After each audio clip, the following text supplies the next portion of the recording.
नमस्कार शेतकरी बंधूंनो, मी सूर्यकांत पगारे, विलूड कंपनी प्रतिनिधी. आज आपण धानोरी येथे कंचे म्हणून शेतकरी त्यांच्या टोमॅटोच्या प्लॉटमध्ये आहोत. तर एक 10-12 दिवसापूर्वी विलूड कंपनीचं ब्रँड GR आणि व्हॅल एक्स्ट्रा हे क्रंचिंगसाठी दिलं होतं. तर या दोन प्रॉडक्टचे त्यांना कशा प्रकारचे रिझल्ट आले आपण त्यांच्याकडनं जाणून घेऊया. नमस्कार. नमस्कार, माझं नाव गोपाल भरत कंचे, राहणार धानोरे, तालुका निफाड, जिल्हा नाशिक. मी विलूड कंपनीचं ब्रँड GR आणि त्यांचंच येतं हे व्हॅल एक्स्ट्रा याची ड्रिचिंग केली असता मला त्याचे खूप छान रिझल्ट आले. त्याच्यामध्ये आपल्याला पेरं पण छोटं फेकलं, फुलकळीची अवस्था एकदम छान आहे आणि झाड डौलदार होऊन आणि फुटवे पण एकदम जबरदस्त निघाली. तर तुम्ही बघू शकता पानाची ग्रीनरी आणि ग्रोथ आणि झाड पण एकदम जबरदस्त आहे.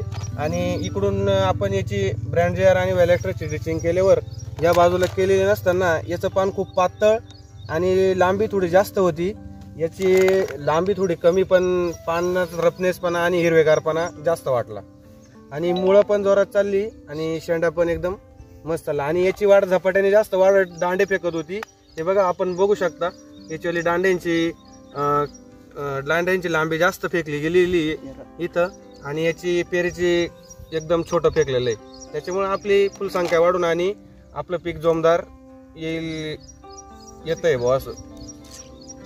म्हणजे पेऱ्यामधलं अंतर तुमचं एकदम पेऱ्यामधलं अंतर छोटं राहून आणि जिथं आपण ड्रिंचिंग केली तिथलं पेऱ्यामधलं अंतर तुमचं एकदम छोटं राहिलं आणि पानांची किपिंग क्वालिटी एकदम जबरदस्त झाली. बरोबर. आणि झाड डौलदार झालं, फुटवे एकदम जबरदस्त निघाली, फुलकळीची संख्या पण वाढली.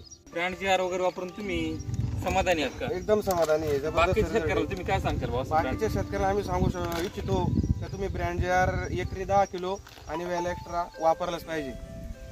रिपोर्ट छान आहे बा, एकदम तगडे रिपोर्ट आहे. धन्यवाद.